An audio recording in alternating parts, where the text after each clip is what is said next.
사실상 윤석열 총장의 반발이 법원에 무슨 윤석열 총장의 쿠데타다 이런 얘기가 나오는데요. 추미애 발 쿠데타가 사실상 실패한 것이다. 저는 그렇게 봅니다.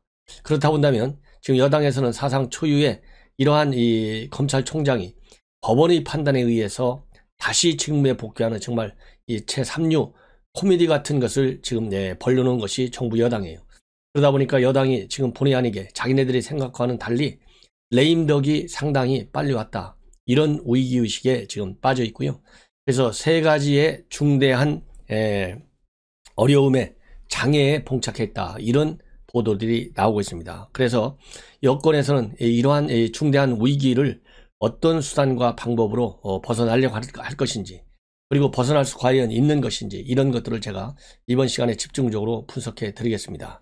먼저 결론을 말씀드리면 뭐든지 국면 전환을 하고 뭔가 새롭게 나타나기 위해서는 주인공들이 바뀌어야 돼요. 이 얘기는 결국 인적 쇄신이 반드시 필요하다. 이런 말씀을 드리고 싶고요.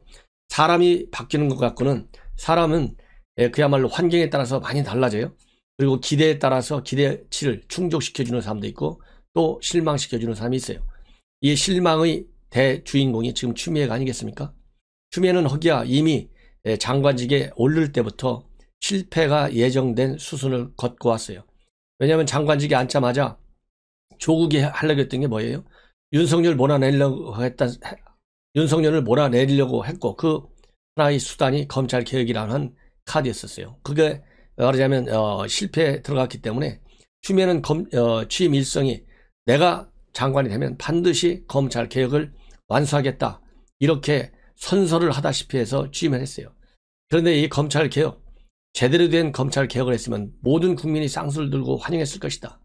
지금 문재인 정권은 지금 정권체 탈환에 실패할 것을 두려울 것이 아니라 자신만만하게 승승장구하면서 이 재집권의 길로 들어섰을 것입니다. 그런데 수단이 잘못됐어요.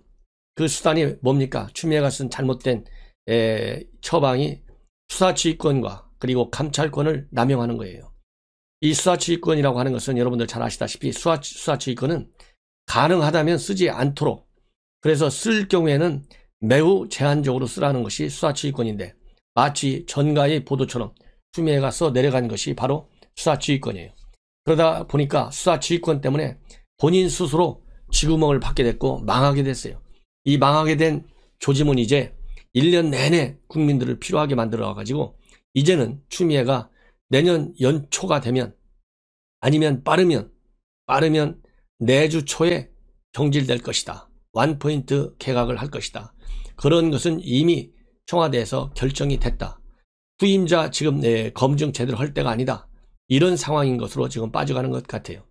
이것은 다시 한번 이용구 차관을 지금 느닷없이 채용해가지고 준비되지 않은 상태에서 자기들만의 세계에서 친보파의 대가를 뽑아가지고 윤석열을 몰아내려는 그런 카드를 쓰다가 이제는 이용구까지도 말하자면 잘려야 된다. 이런 비판이 지금 굉장히 가속되고 있지 않습니까? 그런데 오늘 보도를 보면요. 이 조선일보에서 단독 보도한 내용입니다. 이용구 차관이 어떤 일을 또 저질렀느냐. 이용구 차관이 지난번에 폭행 사건 때문에 지금 난리가 나 있잖아요. 그래서 폭행 사건이 일어난 장소, 즉 운정 중이었다. 아파트 도착하기 직전에 폭행을 가했다. 이게 그 다음 손님이 사진까지 찍었는데 이 목덜미가 뻘겋게 그 사진까지 찍었다는 거 아니겠어요? 그래서 특가법 대상인데 특가법 대상이면은 이번에 차관의 임용이라도 됐겠어요? 그렇지 않습니까? 그런데 내사 종결됐어요. 근데 내사 종결할 때 또 어떤 문제가 있었냐면은 내사 종결할 때 이 처벌을 원하지 않는다라는 처벌 불원 서류를 써줘야 될 건 아니겠습니까? 그런데 처벌 불원 서류를 기사가 쓴 게 아니에요. 기사가 쓴 게 아니고 서초경찰서에 갔는데 기사가 내가 이런 걸 잘 못 쓰겠다. 사실 뭐 이런 걸 써본 사람이라 쓰지 누가 잘 압니까? 저도 이런 거 어떻게 쓰는지 잘 몰라요. 아마 우리 국민들 대부분이 생소할 것입니다. 당연히 기사가 이거 잘 쓸 줄 모르니까 이거 어떻게 좋으냐. 그러니까 경찰이 대신 써줬다고 그래요. 경찰이 대신 써줄 수가 있겠어요? 아무래도 경찰이 보조로 옆에다가 이렇게 쓰면 됩니다. 말로 해주고 옆에서 불러줄 수는 있어도 경찰이 자필로 써줬다는 거예요. 그래서 이 택시 기사는 사인만 했다는 거예요. 여기에 대해서 이 언론에서 취재가 들어가니까 서초경찰서에서 뭐라고 얘기하냐면 그거 기사가 잘 못 쓰겠다고 그래서 잘 쓰지 못한다. 그래서 내가 대신 좀 써주는 것이다. 그런데 서명은 기사가 직접 했다. 그렇기 때문에 법적으로 효력에는 아무런 문제가 없다. 이렇게 밝히고 있다고 합니다. 그래서 제가 말씀드린 대로 이것이 정말로 기사가 잘 쓸 줄 몰라서 그냥 직접 써준 것인지 아니면은 이미 왜냐하면 사고는 지난 11월 6일 날 발생했고요. 경찰서에 가서 진술을 한 것은 11월 3일 뒤인 9일 날 가서 했어요. 그래서 이 문제점이 뭐냐면 현장 출동한 이 경찰은 특가법 위반이다 라고까지 그리고 이 폭행 장소 이런 거 제대로 보고했을 거 아니겠어요? 그리고 보고했다라고까지 확인돼요. 그런데 이거가 3일 뒤에 바뀌어졌는데 결정적 계기는 중간에 전화가 와가지고 이용구 차관한테 전화가 와서 만나서 합의를 해줬다는 거 아니겠습니까? 그러니 말하자면 이 법률 박사하고 법률을 아무것도 모르는 기사하고 둘이 만난 거예요. 그래서 이 법률 박사인 이용구 차관이 불러줬겠죠. 요렇게 해야 내가 특가법 이 적용을 받지 않으니까 요렇게 해달라. 그래가지고 진술도 사실과 다르게 싹 바꿔버렸어요. 그리고 이 처벌 불원한다는 서류까지 다 작성했어요. 그 마무리로 돈을 준 거예요. 말이 좋게 얘기해서 합의금이지 이거는 뇌물이나 마찬가지예요. 뇌물 주고 산 거나 마찬가지예요. 그러니까 택시기사는 대단히 미안한 얘기지만은 일단 이런 교통사고가 나면 통상 합의를 통해서 이 형사처벌을 면하잖아요. 그래서 합의처벌의 그 핵심 내용인 이 돈 가지고 말하자면 매수한 거라고 볼 수밖에 없다. 이런 판단이 들어요. 그런데 이런 이용구 차관의 이런 문제로 인해서 이제 절름발이 차관이 된 거나 마찬가지고 잘라놔야 된다. 그런데 이 차관을 넣은 이유가 바로 윤석열 총장을 몰아내기 위해서 그럼으로써 추미애가 얘기한 현 정권이 얘기한 검찰 개혁을 완수했다는 대국민 선언을 하기 위해서 불러들였는데 이제는 이 추미애도 이용구도 전부 다 쫓겨나야 할 형편에 처해 있다. 그런데 이 조선일보가 또 단독으로 취재한 내용인데요. 이렇게 음주 폭행 사건이 이러니까 조선일보에서 이런 데서 좀 아이디어를 얻은 것 같아요. 지금 검찰 내부 또 어떤 인사가 이 음주운전으로 처벌받았는데 승승장구하고 있는지 아마 취재를 전격적으로 한 것 같습니다. 아주 아이디어가 좋은 것 같아요. 이 조선일보의 기획 취재 능력이 상당히 뛰어난 것 같습니다. 이런 대목에서도 보면 그래서 취재를 해보니까 서울 지역에 있는 중요 고위 간부들이 바로 과거에 음주운전을 했는데 그 당시에 신문 세탁을 했어요. 공무원이 음주운전하다 걸리면요 자기 소속기관에 이 음주 내용을 갖다가 통보하게 돼 있어요. 그러다 보니까 그 당시에 뭐 검찰이니까 얼마나 잘 알겠어요. 그러니까 이제 나중에 처벌받을 것이 두려우니까 신분 세탁을 해버렸어요. 그래서 가짜 신분을 대가지고 자기 소속기관 즉 검찰에서부터 징계를 받지 않게 됐고 나중에서야 징계를 받은 겁니다. 그런데 이미 버려가지고 경징계로밖에 끝나지 수밖에 없잖아요. 시효가 끝났으니까. 이런 지금 일들이 벌어지고 있다 이거예요. 그래서 이 둘 다 지금 현재 서울 지역에 있는 수도권에 차장검사인데 이 차장검사 2명 다 과거 6년 전에 범죄 전력이 최근에 발각이 됐는데 왜냐하면 고위 간부로 승진을 하려면 상당히 신원조회가 다시 또 일어나지 않습니까? 거기에서 이제 발각이 됐어요. 그러니까 과거 6년 전 사건이기 때문에 3년이라고 하는 징계 시효가 지나서 간단한 경고만 갖고 끝났다고 그래요. 그래서 차장검사 하나는 구두 경고를 받고 다른 한 사람은 서면 경고를 받는 선에서 끝이 났다. 둘 다 이제 징계효가 경과했다는 것이죠. 그렇기 때문에 통상적으로는 이렇게 경징계를 받다 하더라도 나중에 중요한 보직에는 진출할 수 없게 인사상 많은 불이익을 주는 것이 통상적인 관례인데 이 두 사람들은 친정권 코드로다가 수사를 쭉 하다 보니까 일종의 애완견 검사가 된 것이죠. 아무런 보직상의 불이익도 없이 차장검사로 전부 다 승진해 있다고 그래요. 얼마나 기가 막히냐. 그런데 이 사람들이 이게 중요한 보직을 거치면서 다른 동기들보다도 이제 더 빨리 승진하고 있고요.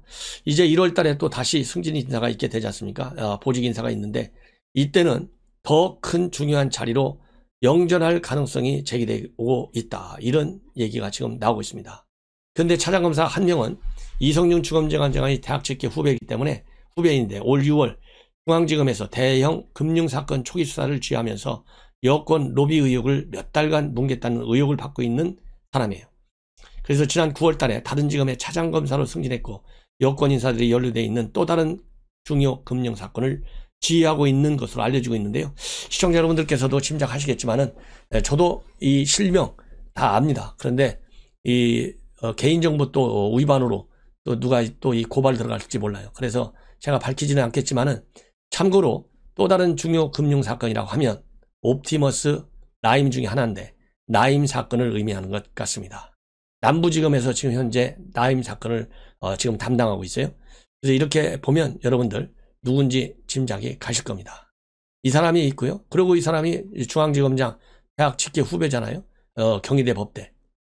그 다음에 또 다른 차장검사는 최근에 지난달에 추미애 장관의 지휘감찰권 남용을 비판하는 댓글을 검찰 내부망에 올린 검사가 이 차장검사의 부하검사예요. 그래서 회의석상에서 질책하는 얘기가 돌고 있다고 합니다. 그런데 이 차장검사는 조선일보와의 통화에서 이미 인사상 불이익을 받았고 지금도 진심으로 반성하고 있다.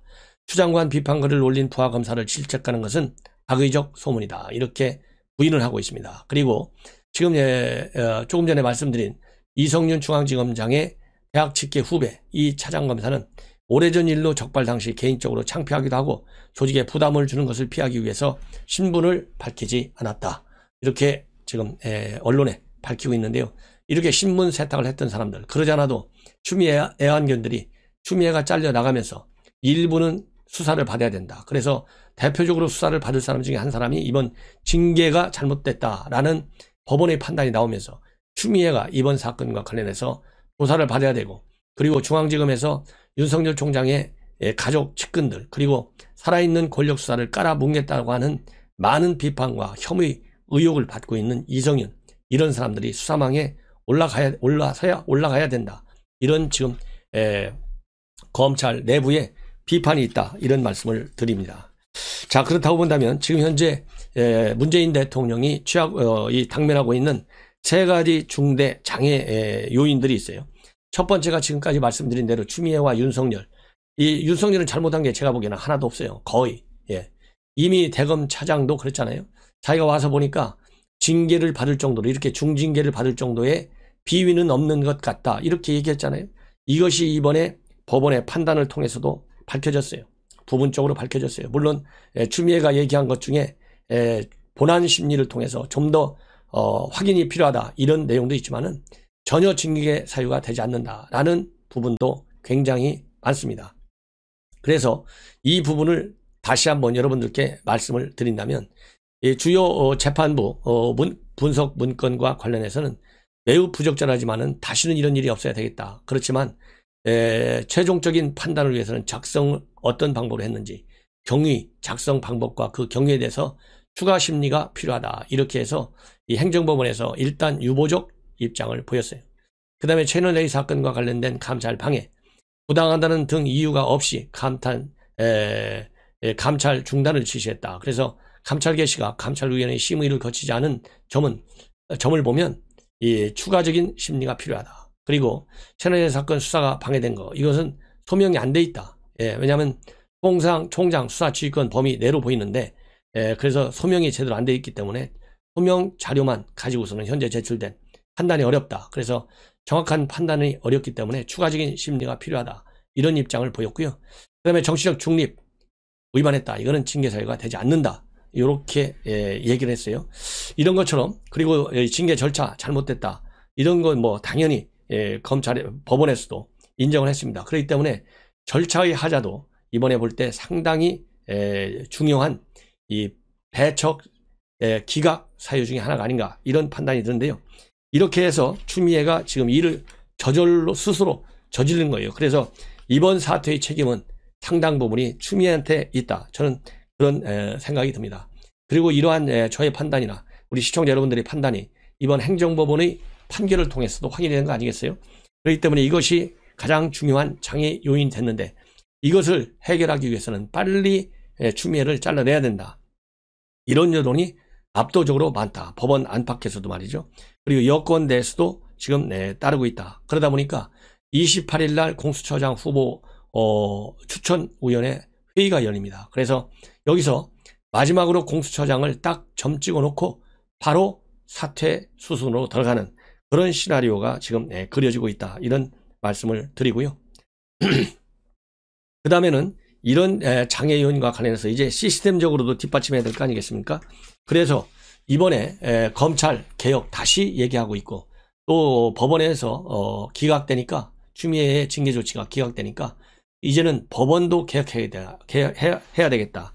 이런 주장이 여권 내에서 상당히 강하게 나오고 있습니다. 그래서 지금 여권발 이러한 이 압박 수단들을 보면 검경 수사권 조정 이미 1월에 딱 시행이 되게 될 정도로 다 완벽하게 갖춰져 있어요. 그런데 이 검경 수사권 조정을 좀 더 강화시켜야 되겠다. 그래서 검찰이 가지고 있는 직접 수사권 한 5가지로 지금 알려져 있는데요. 아예 이런 직접 수사권을 대대적으로 박탈하는 문제를 지금 여권이 검토하고 있어요. 그러면은 공수처 지금 현재 공수처를 밀어붙이려고 했는데 이번 사건으로 인해서 공수처를 밀어붙이는 데 따른 여론의 동향이 심상치가 않아요. 그렇기 때문에 공수처를 예정된 수순대로 연말까지 밀어붙이는 것도 사실상 상당히 어려움에 처할 수 있다. 그렇지만은 공수처가 최종적으로 빨리 작동이 돼서 공수처를 가지고 검찰과 법원을 압박하는 그러한 지금 생각을 여권에서 하고 있다고 그래요. 이렇게 해서 시스템적인 이 개편을 통해서 사법개혁과 검찰개혁의 완결고리를 만들어 놓겠다. 이것이 하나의 첫 번째 장애를 극복하려고 하는 이 방안으로 그렇게 지금 알려지고 있어요. 두 번째로는 뭐냐면 이제 코로나 방역 사태입니다. 여러분들 잘 아시다시피 코로나 지금 방역이 굉장히 위기 국면으로 들어가고 있잖아요. 이 위기 국면으로 들어가고 있는데 정부 여당이 가지고 있는 수단이라고 하는 것은 딱 하나밖에 없어요. 사회적 거리두기. 그러니까 쉽게 얘기한다면 지금 디지털 시대에 살고 있잖아요. 그러니까 아날로그 시대는 이미 다 갔지 않습니까? 그리고 아날로그 세대는 저희 같은 이제 60대 이상들이 아날로그 세대라고 볼 수 있겠죠. 그런데 정부 여당이 지금 이 코로나 3단계를 이미 벗어났어요. 왜냐하면 1200명대를 넘어섰어요. 그런데 정부가 가지고 있는 수단은 아날로그식 수단이에요. 그저 거리두기, 2m 거리두기 요거 하나밖에 정부가 내세운 게 없어요. 과학적 디지털식 처방은 뭡니까? 바로 방역 백신이에요. 이 백신을 가져와야 되는데 지금 제가 이미 방송에서도 빨라도 3분기에나 집단 면역이 가능할지 모르겠다. 제가 이렇게 분석을 해드렸잖아요. 일찍이. 그런데 왜 그러냐면 2월 달에 2분기에 백신이 일부 들어오고 600만 도스가 들어오고 그 다음에 3분기가 돼서야 1000만 도스가 들어와요. 이렇게 되니까 3분기에 들어와서 집단 면역이 되려면 70% 이상의 국민이 방역을 해야 되는데요. 이 국민이 70% 이상 방역을 하려면 최소 1억 도스가 들어와야 돼요. 1억 회분이.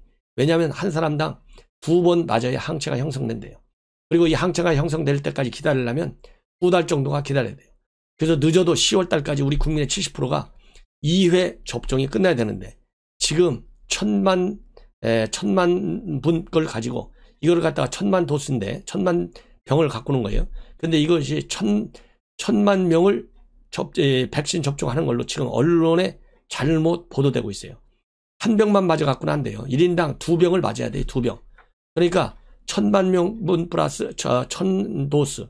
그 다음에 600만 도스 하면 1600만 도스잖아요.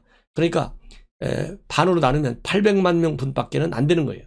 그러니 70%가 되려면 5500만이니까 7호 35, 7호 35면 거의 4000만 명이 맞아야 되잖아요. 그러면 8000만 도스가 있어야 돼요. 그렇기 때문에 3분기에까지 들어와 봐야 1600만 도스니까요. 1600만 도스는 8000만에 얼마입니까? 20%밖에 못 들어오는 거예요. 그래서 제가 보기에는 바로 지난주에 제가 빨라야 3분기에 좀 도입이 돼서 접종을 우리 국민들이 좀 맞을지 모르겠다 했는데요. 접종 집단 면역 70%가 맞으려면 연말까지 가도 될까 말까다. 이런 이 부정적 평가를 제가 아니할 수가 없습니다. 이러다 보니까 이 두 번째 장애인이 되고 있는 코로나 사태 넘어서기가 굉장히 어렵다. 이런 말씀을 또 드립니다. 그래서 이거와 관련해서는요. 대통령이 직접 지금 여러 언론에서 나오는 거 보면 국민들한테 3단계로 넘어가면 국민들한테 죄송하다는 사과의 성명과 입장을 발표하는 것을 청와대가 검토하고 있다 그러는데요. 이 정도가 되면 대통령이 꼭 3단계로 설정하지 말고 국민들 앞에 종합적으로 국정 실패에 대해서 이 검경 갈등 문제, 추미애 문제를 포함한 이 코로나 사태, 이런 전반적인 문제에 관해서 대통령이 포괄적으로 국민에게 사과 성명을 발표해야 되겠다. 그래서 이거는 대변인이나 국민소통수석을 시키지 말고 대통령이 직접, 이제 내주 월요일 날 수보회의가 있잖아요. 수보회의 석상을 통해서라도 최소한도 밝혀라. 저는 그런 주장을 하고 싶습니다. 그 다음에 이제 세 번째가요. 지금 현재 1차 개각이 끝났는데 그 여진이 아직도 살아있어요. 그리고 또 2차 개각, 아까 말씀드린 대로 추미애 원포인트 개각하고 나면 이제는 이번 사태에 관한 책임이 추미애 하나만 있는 게 아니지 않느냐. 가장 큰 책임의 핵심 당사자가 바로 노영민이다. 노영민이가 그동안 뭐하고 있었느냐. 그래서 노영민 책임론이 갑자기 지금 불거지고 있어요. 노영민이 벌써 잘랐어야죠. 예. 노영민이 왜 안 자르는지 여러분들 아시잖아요. 충북지사 나오겠다는 거 아니에요? 그러니까 이 책임을 지어서 내려가면 충북지사 못 나오잖아요. 나와도 불길하잖아요. 그러니까 또 꽃가마 돼서 내보내려고.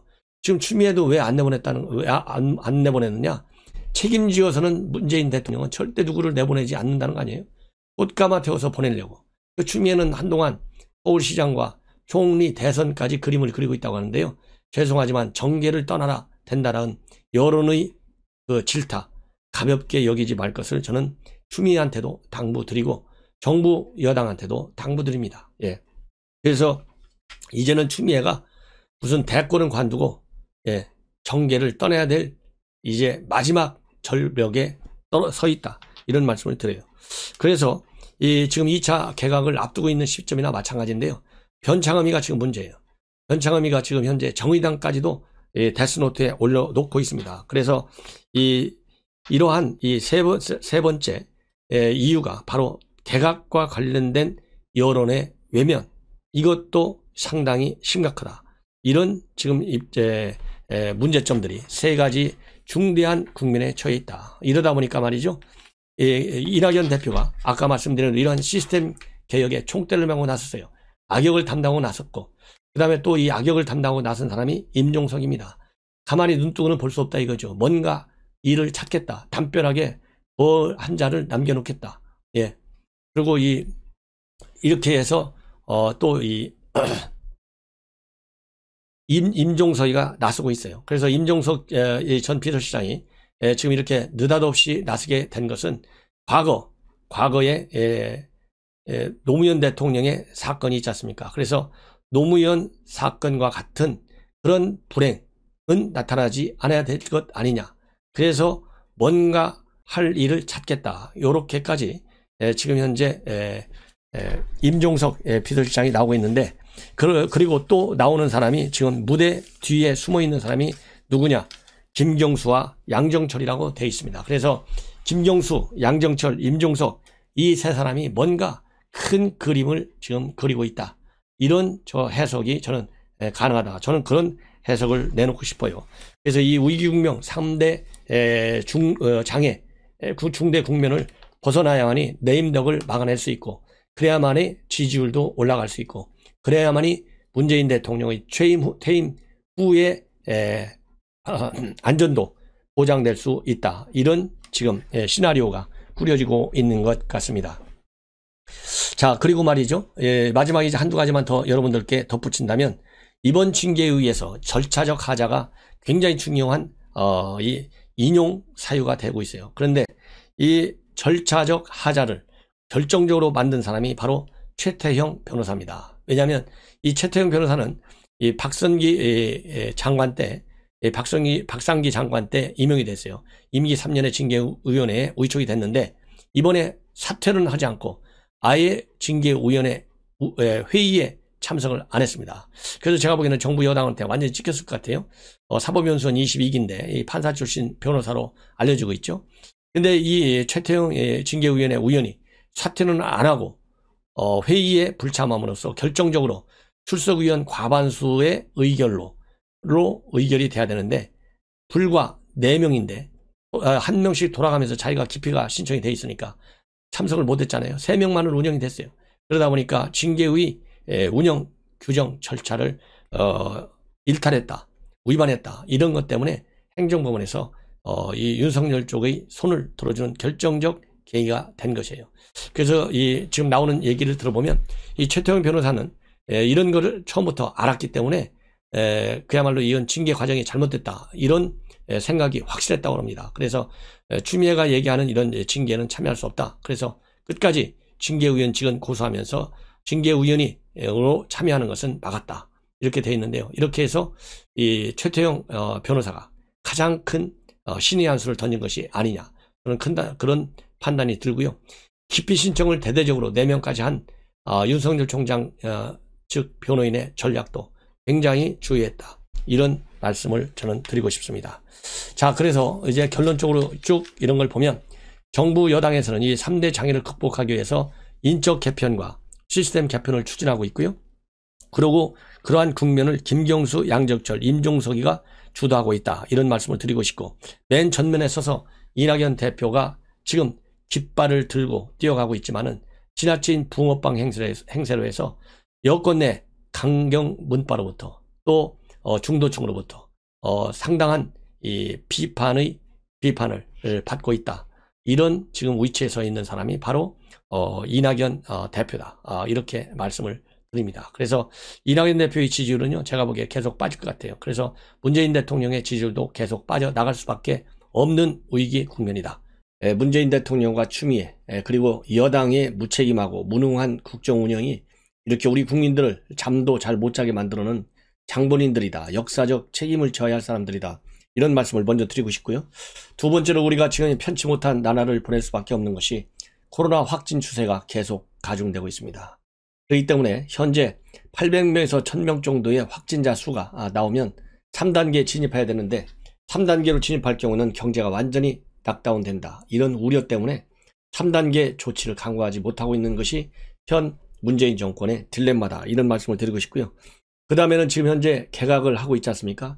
이 보건복지부 장관과 행안부 장관은 임명을 해서 이제 정식으로 엊그제부터 일을 시작했어요. 그런데 지금 변창흠 국토부 장관 후보를 놓고 여야 간에 팽팽한 지금 대립 구도가 형성되고 있는데요.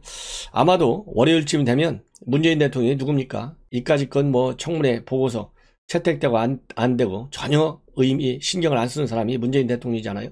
그래서 변창흠까지도 만약에 임명하게 되면 26, 7명 정도를 청문회 통과 여부와 관계없이 임명하는 그야말로 누적된 숫자가 나와요. 그래서 과거 MB 또는 이 박근혜 정부에서 5년 내내 임명했던 숫자보다도 월등히 더 많은 이 장관 내정자들이 청문회 보고서 채택 여부와 관계없이 밀어붙여서 그런 이 후임 장관을 임명하는 그런 이 관례가 일반화되어 있어요. 그러다 보니까 이 관료들이 그야말로 실력도 좀 대단하고 인품적으로도 조직 내부에서는 물론이와 우리 국민들로부터 이 평가를 받는 그런 고위직 정무직들이 나오지 않고요. 어쩌면 어디서 골라도 꼭 이런 사람들만 골랐을까 할 정도로 이상한 사람들만 갖다 골라놓고 있어요. 그 중에 대표적인 사람이 바로 변창흠이다. 이러다 보니까 현재의 시점에서 딱 볼 때 이 세 가지 정도가 전국의 난맥상을 계속해서 만들고 나가고 있고, 그래서 우리 야권에 있는 국민들에게 분노를 주고 있어요. 그런데 지금 현재 이러한 전반적인 여론의 틀 속에 하나의 큰 변수를 가져다 준 것이 바로 행정법원의 가처분 신청을 인용해 준 겁니다. 그러다 보니까 지금 현재 여권 안에서는 어떤 문제가 생기고 있느냐. 야, 이거 윤석열 총장 복귀한 것이 사실상 이번 국정 난맥상의 종결이 아니라 새로운 국정 운영의 흐름을 여당 쪽에 굉장히 불리하게, 그래서 이러한 추세가 계속된다고 한다면 내년에 서울시장과 부산시장의 재보궐선거에서의 참패는 물론거니와 2년 후에 있게 되는 거의 이제 1년 반이죠. 대선 국면에서조차도 마음을 놓을 수 없다. 이런 의식에 빠져 있어요. 여러분들 잘 아시는 이 배종찬 여론조사 전문가죠. 이 언론활동을 많이 하는 분인데, 이 배종찬 여론조사 이 전문가의 평에 따르면 여론조사 이 부정평가율이 긍정평가율이 35% 아래로 빠질 경우에는 그야말로 레임덕 전조가 심화되는 것이다. 그럴 경우에는 대선에서도 사실상 정권을 빼앗길 우려가 있다고 하는 경고음을 발하기 시작했어요.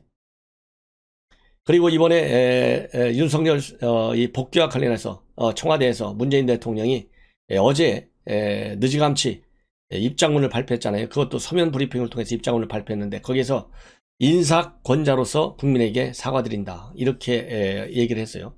그래서 지난 11월 2일 날 초기에 직무 배제된 다음에 복귀했을 적에 12월 2일이죠. 그때 대통령이 한 표현보다는 한 수 더 좀 깊은 그러한 이 사과의 뜻을 담았다. 이런 얘기도 나오고는 있어요. 그렇지만은 제가 볼 때는 그런 큰 의미가 없다. 그렇게 말씀을 드립니다. 만약에 진심으로 사과한다고 한다면 대통령이 직접 했어야 되는데 대변인을 통해서 그것도 서면으로 발표했어요. 근데 제가 아침에 대통령의 메시지가 나오자마자 오후에 바로 제가 평가를 해드렸었는데요. 그때 인사권자로서 라는 말에 인사권자라는 말에 상당한 의미를 두고 제가 평가를 해드린 바 있어요. 그래서 이 인사권자라는 표현에는 임명권자라는 말을 쓰지 않은 것은 윤석열 대통령에 대한 윤석열 총장은 더 이상 잘라내지 않겠다. 임기 이전에 이런 의사표시가 포함되어 있는 것이고 반면에 추미애는 이미 사의를 표명했고 소임을 다해달라 했기 때문에 이제는 소임을 다했을 것으로 그런 의미가 아니겠느냐 이렇게 말씀을 드린 바 있는데요. 이거와 관련해 가지고 저녁 때 중앙일보에서 청와대 관계자의 말을 인용한 걸 보면 인사권자라는 표현에는 인면의 의미가 다 포함되어 있다. 그래서 이제 대통령이 갈등을 이 정도에서 마무리 짓고 상황을 수습하겠다는 뜻이다. 이렇게 얘기를 했는데요. 이 얘기는 결국 뭡니까? 윤석열 총장을 먼저 잘라내고 순차적으로 추미애를 자르거나 아니면 동반 사태를 추진했던 것이 여권의 시나리오 아니었습니까? 이것이 다 물 건너갔어요. 그러다 보니까 이제는 추미애가 본래 1, 2월 중에 있게 될 중폭 수준의 제2차 개각 때 추미애를 포함시키는 문제가 사실상 정설로 정가에 떠돌았지 않습니까? 그런데 오늘 인사권자로서 죄송하다는 말은 결국 추미애에 대한 인사를 곧 단행하겠다. 그래서 1, 2월까지 갈 수 있는 지금 형편이 안 되잖아요. 그러다 보니까 추미애만을 대상으로 한 원포인트 개각 가능성을 시사한 것이다. 이렇게까지 말씀을 드릴 수 있습니다. 그래서 이번 추미애와 윤석열 간의 충돌은 사실상 윤 총장의 완승이고 결국은 추미애의 바톤 타치한 사람이 누구예요? 문재인 대통령이잖아요. 그래서 문재인 대통령과의 대결에서도 결국은 윤석열 총장의 완승으로 저는 볼 수밖에 없다. 그러다 보니까 윤석열 총장을 몰아내기 위해서 정부 여당이 강력하게 추진했던 것이 지금까지 검찰개혁이었지 않습니까? 이제는 검찰개혁의 추진 동력이 상당히 상실될 수밖에 없고 검찰개혁이라고 하는 여론에 말하자면 지지 기반이 다 무너졌다. 왜냐하면 검찰개혁이라고 하는 것이 사실상 이제 윤석열 총장을 식물총장으로 만들고 몰아내는 것이다. 여기에 우리 국민들 대다수가 다 동의하고 있어요. 그런데 윤석열 총장이 법원의 판단을 통해서 살아나왔어요. 그렇기 때문에 이제 윤석열 총장에 대한 검찰개혁이 결국은 윤석열 총장 죽이기밖에 더 됐느냐. 여기에 실패했다라고 하는 것이 만천하에 공인이 된 거예요. 그러다 보니까 현재 정권 차원에서는 검찰개혁을 이 문재인 대통령도 그리고 이낙연 대표도 강력하게 추진하겠다 얘기를 하고 있지만 사실상 이제 동력이 끊길 수밖에 없는 그러한 위기 국면에 그들 입장에는 위기 국면이고요. 우리 야권의 입장에서 볼 때는 다행스러운 국면이다. 이렇게 저는 해석하고 싶어요. 그래서 지금 현재 여권의 고민은 이게 플랜 A가 검찰개혁으로 윤석열 총장을 몰아내는 거였다면 그럼 플랜 B라도 있어야 되잖아요. 근데 지금은 플랜 B도 없다는 푸념이 청와대에서 나오고 있다고 합니다. 이 얘기는 결국 뭡니까? 제대로 된 검찰개혁을 했으면 골든타임을 가지고 충분하게 문재인 대통령의 꿈에도 소원이 검찰개혁이라는 거 아니겠어요? 노무현 대통령 정부 때 검찰개혁을 하려고 하다가 못한 것이 한이 맺힌다는 거 아니에요? 그래서 이번에 이렇게 피를 안 묻히고 검찰개혁의 미명하에 윤석열 총장을 몰아내려다가 문재인 대통령이 결국은 피에 손에 피를 묻힐 수밖에 없는 상황으로 내몰리고 있어요. 그러다 보니까 이제는 딜레마가 뭐냐? 바로 레임덕을 막아내는 둑이 무너졌다. 레임덕을 차단할 수 있는 둑이 무너진 데 대해서 지금 여권의 우려가 커지고 있다고 합니다. 그래서 뼈를 깎아야 하는 시기고 미봉책으로 얼렁뚱땅 넘어가면 큰일이 난다. 이것이 친문 성향의 여권 고위 관계자가 언론에 밝힌 내용이에요. 그래서 여당 내부에서도 이번 사태가 문재인 정부의 변곡점을 찍을 것이다. 이렇게 나타나고 있고요. 그래 이러한 지금 위기에 처해 있어요. 그러다 보니까 지금 여권에서는 이러한 위기 국면 레임덕을 딱 막아내고 있는 둑이 무너지기 때문에 그 플랜 C 정도라고 할까요? 뭘 지금 나타내고 있냐면은 검찰 개혁은 한쪽 방향에서는 계속 추진해 나갑니다. 그래서 이낙연 대표가 분명히 페이북을 통해서 어제 발표했어요. 검찰 개혁 꾸준히 추진하겠다. 그리고 직무 배제된 다음 날 민주당에서는 검찰 개혁이란 말을 20번이나 반복한 적이 있어요. 근데 이번에는 그렇게까지는 안 하고 있죠. 왜? 그 당시 직무 배제됐을 때 돌아온 거하고 정직 2개월 처분을 내렸는데 돌아온 거하고는 하늘과 땅 사이의 질의 차이가 있어요. 실패의 질. 그러다 보니까 이제 검찰 개혁에 대한 추진 동력과 여론의 지지 기반도 상당히 빠져나갈 수밖에 없어요. 그러다 보니까 이제 검찰 개혁 갖고는 안 되니까요. 플랜 C 정도가 뭐냐면 윤 총장 탄핵을 준비하겠다. 이렇게 나오고 있습니다. 민주당에서. 여기에 깃발을 들고 나온 사람이 김두관이에요. 이 탄핵 안은 이 김두관 의원이 이번에 처음 나온 게 아니에요. 그동안에 이원욱 의원, 그 다음에 이수진 의원 이런 사람들이 탄핵안을 들고 나왔지만은 당 차원의 지지를 받지는 못했어요. 그런데 이번에는 김두관 의원이 반드시 탄핵을 추진하겠고 검찰과 법원이 장악한 정치를 이제 국회로 가져오겠다. 그래서 민주주의를 지키고 대통령을 지키는 탄핵의 대열에 동료 의원들의 동참을 호소한다. 이렇게 촉구하고 나섰습니다. 그렇지만은 지금 현재와 같이 밀리는 상황에서 즉 윤 총장을 쫓아내려는 그 거대한 음모가 실패로 끝난 상황에서 탄핵을 밀어붙일 경우에는 우리 국민들이 눈높이에서 이게 용납할 수 있느냐? 후폭풍이 제가 보기에는 훨씬 더 커진다. 그래서 이것은 윤석열 총장을 압박하고 검사의 난이 다시 재활하는 것을 막기 위한 하나의 공포 소송 차원에서 내놓은 꼼수가 아니겠느냐. 저는 그런 생각이 듭니다. 그래서 오히려 이것은 하수의 하수다. 하수 중에 하수다. 그야말로 지금 순간에서는 여권이 고개를 숙여서 문재인 대통령이 사과드린다 했으면 대통령은 진정성이 있든 없든 간에 그 밑에 있는 정부 여당에서 진심 어린 사과를 국민에게 표출해줘야 되지 않겠습니까? 이것이 나가는 길이다. 그래서 다시 한번 말씀드리지만 사직생의 각오가 바로 이 시점에서 정부 여당에게 필요한 상황이다. 저는 이런 말씀을 드리고 싶어요. 그러다 보니까 지금 여당에서는요, 이 검찰과 법원에 대항하기 위해서 심지어 지금 예수 그리스도까지 봉헌하는 사태가 지금 벌어지고 있어요. 죽어야 부활한다. 이러다가 몰살당한다. 그래서 마침 어제 성탄절이었잖아요. 그래서 성전을 선포하고 나선 친문 인사들이 있습니다. 천주교 정의구현 사제단 소송의 지성용 신부가 대표적이에요. 예수가 십자가에 못 박혀 죽음을 당할 때 모든 진실과 사랑이 찢어지고 그 다음에 무너진 줄 알았죠.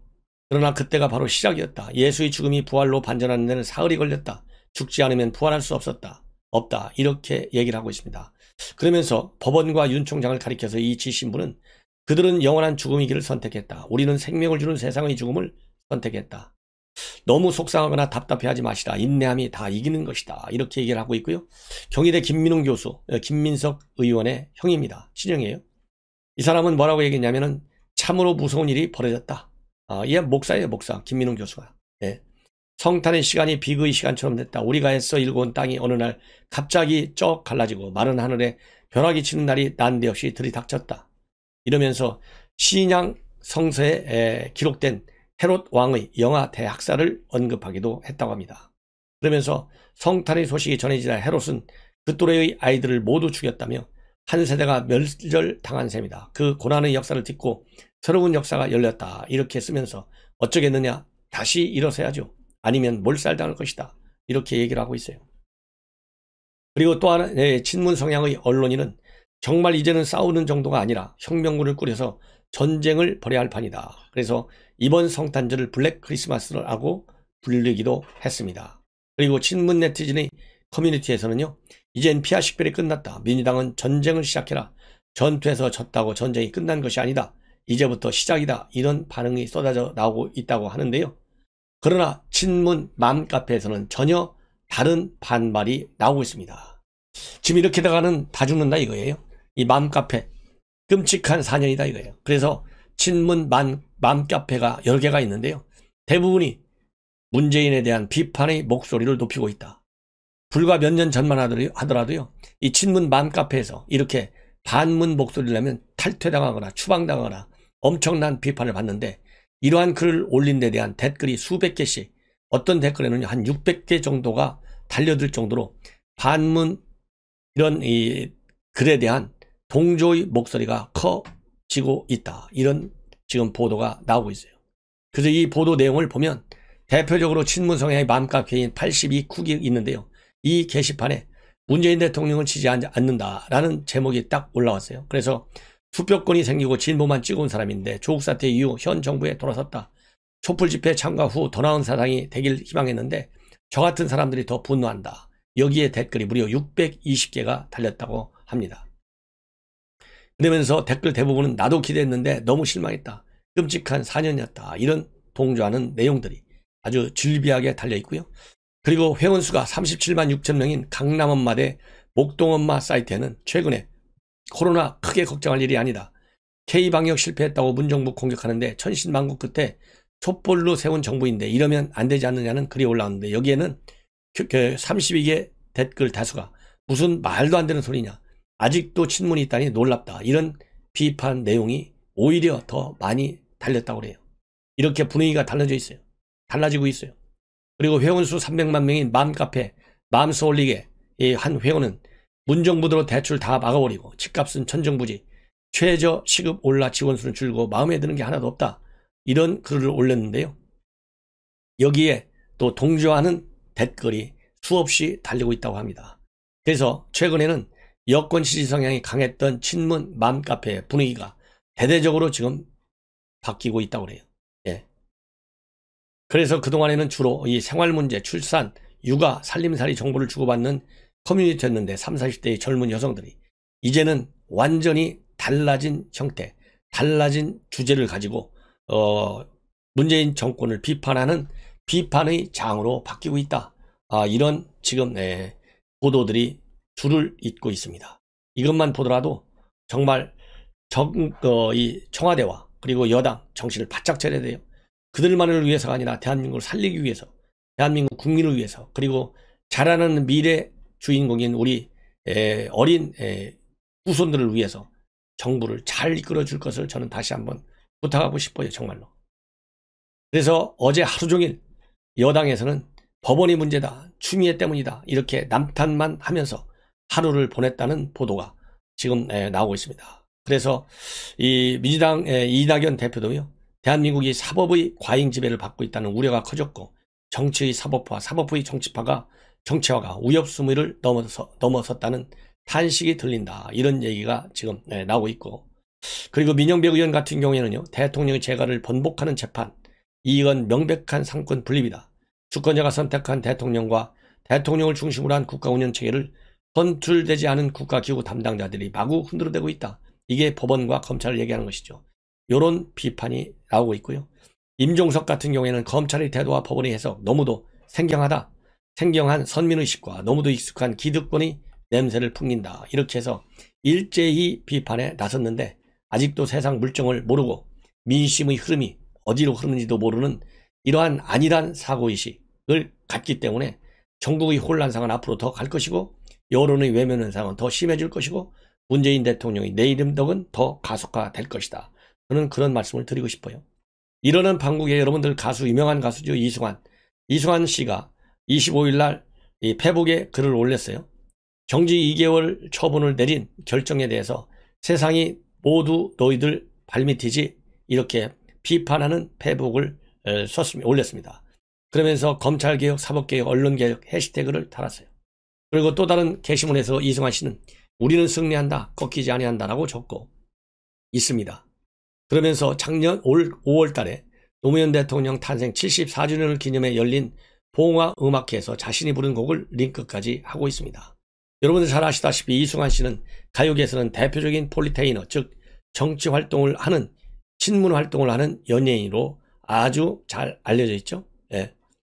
그래서 작년 11월 달에 여의도 광장에서 열린 검찰개혁 촛불문화제에서는 검사들이 이제는 불신을 넘어 공포 대상이 되고 있다. 국민의회에 군림하면서 국민을 하찮게 여기고 잠재적 범죄자로 보는 것은 아닌가 하는 생각이 든다 라고 할 정도로 인식의 균형감이 상실된 가수다. 저는 그런 말씀을 드립니다. 예. 자, 그리고요, 이제 이 정부 여당에 이렇게 수세로 몰리는 상황에서 지금 어느 정도 신바람이 난 곳이 국민의힘인데요. 국민의힘 일면 신바람이 나지만 그 신바람은 야권의 결속이에요. 그리고 이 차기 잠룡들의 주가를 올려주는데 지력을 다 쏟아야 되겠다. 거기로 연결돼야 되겠다. 그리고 좋은 후보를 물색하는데 또 그 이 신바람을 돌려야 되겠다. 이런 말씀을 드리고 싶어요. 그래서 국민의힘 측에서는 이러한 문재인 대통령에 대해서 사실상 탄핵한 것이다. 이제는 직권남용죄를 물어야한다. 이 얘기인데요. 결국은 직권남용죄를 물어야 되고 사실상의 탄핵이다. 이 얘기는 결국은 이번에 취한 조치를 비롯해서 살아있는 권력에 대한 수사를 강하게 하면 결국 문재인 대통령이 갈 곳은 탄핵의 심판밖에 없지 않을까라고 하는 그러한 이 합리적 결론에 도달할 수가 있다. 이런 말씀을 드립니다. 이제 마지막으로요. 하나만 더 추가하고 방송을 마무리하겠습니다.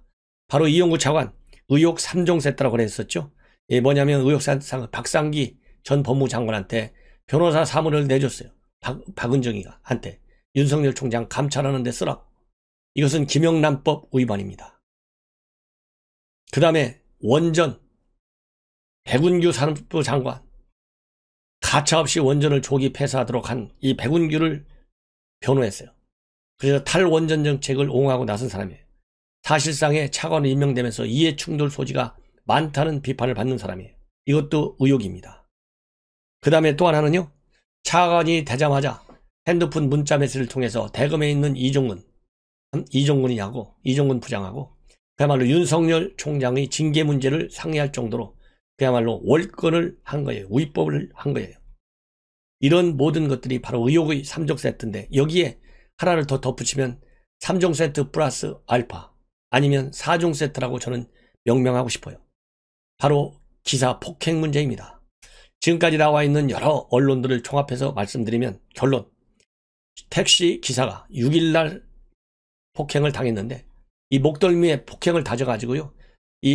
이용구 차관이 내린 다음에 탄 승객이 이 폭행 당한 이 목덜미가 뻘겋게 부어올라가지고 이 사진을 찍어서 기사한테 보여줬다고 합니다. 그 정도로 심한 폭행이면 구속감 아니겠어요? 더군다나 사회의 지도층 인사가 폭행을 했으니까 더 엄중한 처벌을 받아야 될 것 아니겠습니까? 그런데 이 장소가 최종적으로 바로 이거는 조수진 의원이 경찰로부터 받은 자료에 나와 있는 거예요. 이 이용구 차관의 집 아파트 단지 아니고 단지에 도착하기 직전에 일반 도로에서 폭행이 이루어졌다는 거예요. 이것만 보더라도 특가법 위반 확실합니다. 그렇잖아요? 그리고 미터기도 켜져 있었고 시동도 켜져 있었다고 합니다. 미터기와 시동이 켜져 있다고 하는 것은 이 기사가 계속 운전을 할 의향이 있는 것이고 운전 상태로 볼 수밖에 없어요. 이것이 바로 특가법에 나와 있어요. 개정된 특가법. 그런데 이 사정이 3일 후에 이용구 차관하고 합의를 통해서 합의금을 받고 나서 이 기사가 이제 이용구의 사주를 받았겠죠. 당연히. 왜 이용구가 그래도 변호사 아니겠습니까? 변호사니까 이 특가법 위반되면 큰일 나잖아요. 공직에 들어오지도 못하고. 그래서 합의금을 주고 돌려 세워가지고 이 기사가 일반 형법상 이용구가 이 행동을 한 것처럼 폭행을 한 것처럼 말을 바꿔버렸어요. 그래서 이것이 지금 논란이 크게 되고 있다. 그래서 이 의혹 4종 세트를 분명히 밝혀야 되겠다. 본인의 입으로. 본인이 죄송합니다. 이거 갖고 되겠어요? 이제는 경질이 된 거나 마찬가지다. 이렇게 얘기를 하고 있어요. 그래서 추미애가 이번에 만약에 윤석열 총장이 인용이 되지 않고 만약에 가처분 신청이 기각됐을 경우에는 윤석열 총장의 측근으로 알려져 있던 조남관 이 대검 차장, 또 원전 수사 총괄하는 이두봉 대전지검장, 그다음에 정진웅 검사 독직폭행으로 기소한 고상철 서울고검장 등이 이 교체 대상으로 인사 학살의 대상으로 거론돼 왔는데 이것은 다 이제 물 건너가고 어쨌든 간에 추미애 측근 이 검사들, 이 환관들이 결국은 나라를 이렇게 뒤집어 놨기 때문에 이 사람들 운명이 이제 초읽기에 들어간 것이 아니냐, 이런 지금 보도들이 나오고 있습니다. 그래서 이 검찰 내부 지금 분위기를 보면 추미애가 이렇게 가만히 있을 때가 아니다. 이제는 검찰 보복 인사를 하기보다는 먼저 사표를 내고 나가라, 이런 압박성 비판들이 지금 현재 검찰 내부에는 돌고 있다. 이런 지금 보도들이 나오고 있고요. 야당에서는 대통령이 이제 사과를 했기 때문에 징계를 제청한 추미애가 책임을 지고 져야 되는데, 책임을 지는 것은 결국은 대통령이 이제 직접적으로 빨리 경질시키는 것밖에 없다. 이런 비판의 목소리가 나오고 있어요. 그리고 이낙연 대표가 윤석열은 면죄부를 받은 게 결코 아니다. 사법 과잉 지배가 우려된다. 그러면서 이 법원에서 이 결정문에 적시되어 있는 검찰의 문제점을 소상히 검토하겠다. 그래서 특히 검찰권 남용이라든가 불공정 수사라든가 정치 개입, 이런 걸 막기 위해서라도 검찰 개혁을 강력하게 추진하겠다. 이런 입장을 밝혔는데요. 이와 관련해서 이 문재인 대통령은 법원의 결정을 존중한다, 이렇게 얘기했거든요. 이런 걸 보면 윤석열 판결과 관련해서 대통령은 속으로야 부글부글 끓든 어쨌든 간에 겉으로는 우리 국민의 불만을 의식해서 법원의 판결을 존중한다고 그랬는데, 이낙연 대표는 법원의 판결을 계속 문제시하면서 이 사법의 정치와 정치의 사법화가 수위를 넘었다는 탄식이 들린다. 이렇게 지금 비판하고 나섰어요. 그래서 이번 사태를 두고 이낙연과 그다음에 문재인 대통령과의 충돌이 본격화되는 것이 아니냐, 이런 해석이 가능한 상황이다. 이런 말씀을 드리고 싶고요. 이번 사건으로 인해서 윤석열 총장의 정치적인 입지는 굉장히 커지고 있습니다. 그래서 내년 내후년 선거를 앞두고 있는 야권에서는 이렇다 할 뚜렷한 존재감이 있는 그런 인물이 없다 보니까 윤석열 총장이 뜨는 것이 굉장히 오히려 조심스러운 국면, 더 걱정스러운 국면으로 지금 내몰리고 있어요. 그래서 마냥 기뻐할 때는 아니다. 그래서 윤석열 총장의 승리가 결코 우리의 승리는 아니지 않느냐, 이런 얘기가 지금 또 나오고 있다고 합니다. 그래서 어쨌거나 이번 사건과 관련해서는 일단 책임이 있는 문재인 대통령과 추미애가 책임을 져야 되겠지만, 윤석열 총장이 이 여론의 지뢰를 받는 것 그 자체는 반문 세력의 결집과 반문 분위기를 조성하는 데는 그 리더가 누가 됐든지 간에 상당히 좋고, 그 야당의 역할이 정부 여당에 대한 비판 능력에 있다고 볼 때 윤석열의 부각은 결코 큰 틀에서 보면 큰 손해는 아니다. 이런 말씀을 드리고 싶어요. 그리고 이 추미애 장관과 함께 법적 책임을 강조하는 목소리도, 경고도 이 국민의힘 야당 측에서 많이 나오고 있는데요. 그 대표적인 분이 바로 곽상도 의원입니다. 복대 정권을 완성하려고 검찰 총장 무력화시키고 쫓아내게 나섰던 문 대통령과 추미애 장관에게 직권 남용죄의 책임을 물어야 하는 일만 남아있다. 그래서 박근혜 정부 때 노태강 국장, 전 문체부 2차관이죠. 인사 조치에 대해서 법적 책임을 물은 바가 있다. 이렇게 되어 있고요. 오신환 의원 같은 경우는 추 장관은 이제는 정계를 떠나라, 이렇게 얘기를 지금 하고 있습니다. 그리고 이 김경률 변호사, 정경심 변호비로 100억을 모으자, 이런 얘기가 나왔지 않습니까? 이와 관련해서 이 김경률 회계사가 바로 친문은 건수를 잡아가지고 돈 버는 데만 이렇게 열중하고 있다. 정말 이해할 수 없다. 이런 글을 지금 올리고 있습니다. 그래서 이 조국 흑서 저자 중에 하나잖아요. 이 진중권 씨와 서민, 김경률 회계사, 이런 사람들. 이 흑서를 만들 때 500만 원밖에 들지 않았는데 조국 백서 만든 사람들은 무려 3억 원의 용처를 3억 원이나 썼는데 이 용처를 투명하게 공개해라, 이렇게 주장한 바도 있어요. 그래서 이번 정경심 사건과 관련해서 돈을 모으자는 얘기는 결국은 돈 쓰임과 관련해서 이 조국을 지지하는 친문 세력들이 돈에 말하자면 좀 한물이 갔다, 이런 지금 비판을 내놓고 있는 상황입니다. 그리고 조국이 말이죠, 어제 그제 재판부 판결이 있자마자 일성을 남긴 것이 상당한 충격을 받았고, 본인이 장관을 했기 때문에 피할 수 없는 이러한 이 가시밭길에 들어섰다, 이런 이 운명론을 얘기한 바 있어요. 그리고 나서 가만히 있다가 조금 전에 다시 그 잘못 나쁜 버릇, 제가 SNS 절대 하지 말라고 그랬잖아요. 이거는 우리 국민에 대한 분노일 뿐만 아니라 대한민국 국민의 국격과 그리고 대한민국의 국민의 자존심을 무너뜨리는 거예요. 그래서 회복활동 하지 말라 했는데 어릴 때 버릇 어디 가냐, 그 여든까지 간다고 한 것처럼 조국의 잘못된 버릇 쉽게 안 없어지는 것 같습니다. 그래서 오늘 또 SNS에 글을 올렸어요. 뭐라고 되어 있냐면, 앞으로 이번 사건과 관련해서 이 조국도 부인 정경심과 공모 혐의가 있다. 3번이나 재판부 판결문에 나와 있어요. 그래서 이러한 이 공모 혐의 앞으로 본인의 재판에서 이제 다투겠다. 그러면서 청천벽력 같은 12월 23일 선고 직후에 정교수의 변호인단은 항소장을 제출했고, 형량에 대해서는 물론이고 정교수와 변호인단은 1심 재판부가 모두 배척해버린 증거와 법리 의견에 대해서 항소심에서 다투겠다. 그리고 저와 공모 부분에 대한 소명 역시 모두 배척됐는데 이는 제 재판부에서 다툴 것이다. 그러면서 아연하고 아득한 상황이지만 저는 의심스러울 때는 피고인의 이익으로라는 대원칙과 사법부의 역할을 믿고자 한다. 이렇게 얘기했는데요. 정말 조국 입에서 사법부의 역할을 믿는다는 거 보니까 굉장히 힘든 상황인 것 같습니다. 모두가 뿌린 대로 거둔다. 이런 말씀을 드리고 싶어요. 자, 그러면 조국이 어디서 결정적으로 이렇게 공모 혐의로 물리게 됐느냐?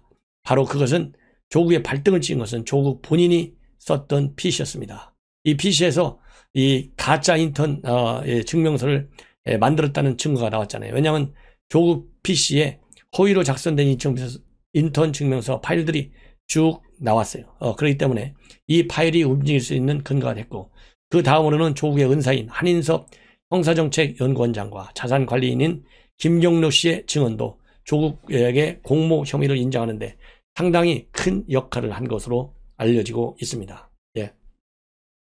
이제 중요한 뉴스인데요. 이것은 심지어 오늘 그야말로 이제 9일 만에, 지난 16일 날 직무정지가 돼서 9일 만에 25일 윤석열 총장 오늘 오후에 사무실에 출근을 했습니다. 그래서 3가지 특별 지시사항을 내놨다. 이렇게 지금 알려지고 있어요. 그래서 오늘 특별 지시사항 이 3가지를 여러분들께 말씀을 드리겠습니다. 첫 번째로 형사사법시설의 방역과 안전을 확보하는 것이 최우선 업무임을 인식하라. 이렇게 지시를 했습니다. 그래서 윤 총장은 대검과 그리고 동부지검 등 각급 검찰청, 법원, 법무부, 교정국, 각 청에 대응하는 수조시설과 수용시설, 그리고 경찰과 긴밀히 정보를 공유하면서 협조 관계를 유지하라. 이렇게 지시했어요. 여러분들 아시다시피 지금 동부지검이 난리가 났어요. 지금 500명이 넘게 집단 감염 사태가 지금 발생했다는 뉴스가 지금 방금 속보로 또 떴다는 말씀을 드립니다. 그래서 이런 거를 의식하고 문제점을 개선할 수 있도록, 그리고 예방할 수 있도록 조치를 취하라. 이런 지시인 것 같습니다. 그 다음에 두 번째로는요, 또 어떤 지시를 내렸냐면 형사법 집행의 우선순위를 정해서 중대범죄 사건을 우선 수사하라. 이렇게 지시했어요. 그래서 소환 조사는 최대한으로 줄이고 휴대폰과 이메일을 통한 화상 및 온라인 조사를 적극 활용하라. 그리고 지청장 또는 차장검사의 사전 승인을 받아서 소환하는 등 청 전체 일일 소환자 수를 조절하라. 이렇게 지시했는데요.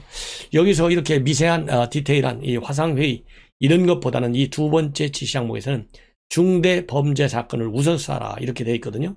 중대범죄 사건이 뭐겠습니까? 살아있는 권력에 대한 수사를 의미하는 것이다. 그래서 월성 원전 사건, 그 다음에 울산시장 사건, 그 다음에 윤석열 총장에 대한 감찰 및 수사와 관련돼서 서울고검에 이첩해서 서울고검이 지금 수사하고 있는 사건, 그 다음에 라임 옵티머스 펀드 사기 사건, 이런 것들이 지금 현재 우리 검찰에서 지금 수사를 최대한 빠른 속도로 진행시켜야 할 중대범죄다. 저는 그런 말씀을 드리고 싶습니다. 그래서 이 두 번째 지시항과 관련해서는 지금 여권에서 뭘 강력하게 밀어붙이고 있죠? 바로 공수처잖아요. 공수처는 공수처장이 이거 사건 갖고 와 보내줘. 그러면 반드시 보내주게 돼 있어요. 그래서 악법이라는 겁니다. 아니, 공수처는 차관급 수사기관이고, 그리고 검찰총장은 장관급 수사기관의 최종 책임자예요. 그런데 차관급 총장이, 공수처장이 장관급인 검찰총장한테 지시를 하는 거예요. 이게 도대체 상식이나 됩니까? 예.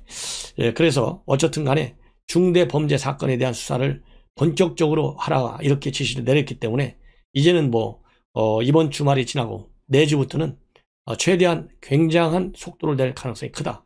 그래서 시청자 여러분들께서도 제가 그 어느 누구보다도 빠르게 이러한 중대 범죄 사건에 관해서 소식을 여러분들께 전달해 드릴 예정이오니 여러분들께서 제 방송 많이 시청해 주십사 이렇게 말씀을 드리고 싶습니다. 그 다음에 세 번째가요. 어떤 지시사항이냐. 변호인과의 접견 교통권은 헌법상 기본권이다. 그래서 코로나 상황에서도 국가가 최대한 보장하기 위해 노력할 의무가 있다. 이렇게 지시했습니다. 변호인과의 접견 교통권. 이번에 윤석열 총장도 이 변호인의 방어 능력 상당히 기여가 컸다. 저는 그렇게 봅니다. 그래서 이 변호인과의 접견 교통권을 최대한도로 보장하라. 이 얘기는 본인이 이번에 방어권을 행사하면서 겪었던 여러 가지 어려움 중에 있잖아요. 그래서 본인이 직접적으로 느낀 애로사항 중에 하나가 아닌가. 그렇기 때문에 이러한 지시를 했다라는 말씀을 드릴 수 있겠습니다. 그래서 이 법조계 압박에서는 윤 총장이 오늘 복귀해서 월성 1호기 경제성 조작 의혹 사건에 관한 보고를 받을 것으로 관측을 했지만 오늘 해당 보고는 이루어지지 않은 것으로 보도가 되는데요. 아니 이걸 꼭 보고해야만 하나요? 제가 아까 말씀을 드린 대로 두 번째 중대 범죄 사항 중에 가장 핵심이 월성 원전 사건이에요. 이 월성 원전 사건 때문에 윤석열 총장에 대한 극약 처방이 이루어졌다. 이것이 사실상 우리가 알 만큼 충분한 의혹이 가는 사건 아니겠습니까? 그렇기 때문에 이 월성 원전 사건은 보고를 했든 안 했든 간에 더군다나 지난번에도 업무에 복귀할 때 맨 먼저 이 구속영장 청구하는 그 조치, 승인 조치를 했거든요. 그런 것처럼 이번에 다시 월성 원전 사건 얘기를 안 해도 그 연장선상에서 충분히 그야말로 공감이 갈 수 있고 간부들도 바보가 아닌 이상 이 월성 원전 사건에 대해서 상당한 지금 이제 비중을 두고 수사에 진도를 낼 가능성이 상당히 크다. 이런 말씀을 드리고 싶습니다. 그리고 박원순 시장 사건 오래간만에 말씀을 드리게 했는데요. 박원순 시장 사건과 관련해서 조국 백서를 썼던 김민웅 경희대 미래 문명원 교수죠. 김민석 씨의 친형입니다. 이 김민웅 교수하고 그 다음에 서울시 전 인사기획비서관 민경국 이 두 사람을 이 김재련 변호사 즉 박원순 시장 피해자 성추행 피해자 측의 변호사죠. 김재련 변호사가 오늘 전격적으로 고소했습니다. 서울지방경찰청 사이버 수사팀에 고소했어요. 그 이유는 이 피해자의 실명을 SNS에 공개한 혐의입니다. 그래서 이러한 실명 공개라고 하는 것은 관련법 제24조에 따라서 피해자의 신원과 사생활 비밀 누설 금지 규정의 위반이다. 이런 말씀을 드립니다. 그래서 제가 보기에는요. 왜 이렇게 실명을 쓰고 편지까지도 전부 페북에 올렸잖아요. 이것은 바로 뭐냐. 이거는 박원순이 혼자 잘못한 게 아니야. 피해 여성도 뭔가 문제가 있는 여성이야. 이렇게 해서 물타기 작전을 펴는 거예요. 그래서 내년 지방선거에서 박원순의 귀책 사유를 최대한도 희석시켜가지고 사실은 박원순이도 피해자야. 이런 피해자 코스프레를 하려는 꼼수, 공작적 차원에서 이렇게 실명까지 공개하고 나섰다. 따라서 이 사법당국에서 수사당국에서는 엄벌에 처해야 되겠다. 이런 말씀을 드립니다. 예. 이제 마지막으로 한 사건을 더 말씀드리겠는데요. 중앙일보의 강찬호 논설위원이 오늘 게재한 내용입니다. 여러분들 잘 아시다시피 최근에 문 대통령의 외손자가 황제 치료를 받았다. 그래서 난리 난 적이 있어요. 저도 이미 보도를 해드린 바 있습니다. 지난 시기는 5월경으로 예상이 되는데요. 그래서 이 강찬호 논설위원이 직접 서울대 병원 어린이병원과 그 다음에 이 사건을 터뜨린 이 곽상도 의원실을 통해서 집중적으로 취재를 했는데 역시 이 의사가 열받아가지고 이것을 제보했다는 것을 확인이 됐어요. 그래서 이 특혜 황제 치료라고 하는 것은 서울대 어린이병원의 경우에는 굉장히 어렵다고 합니다. 그런데 느닷없이 서울대 병원에 전화가 와가지고 대통령 손자가 예약 규칙도 지키지 않으면서 전화가 오는 바람에 바로 소아청소년과에 진료 예약이 됐는데 거기만 들어간 게 아니라 하루에 그냥 옆에 있는 이비인후과까지도 몇 군데를 더 돌면서 전부 진료를 받았다는 거예요. 당일날.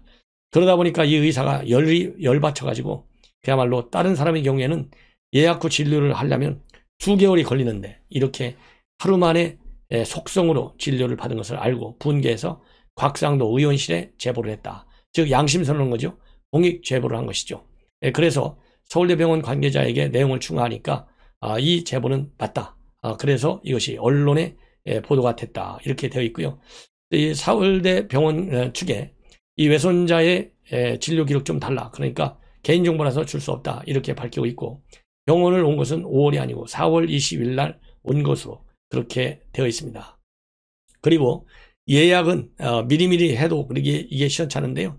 병원에 오기 하루 이틀 전에 청와대에서 연락이 와가지고 예약을 잡아달라. 그렇게 하는 바람에 병원 측에서 VIP하라고 서둘러 예약 명단에 입력한 것으로 보입니다. 그래서 굉장히 병원 당국에서도 상당히 분노를 느꼈다. 이런 말이 나오고 있는데요.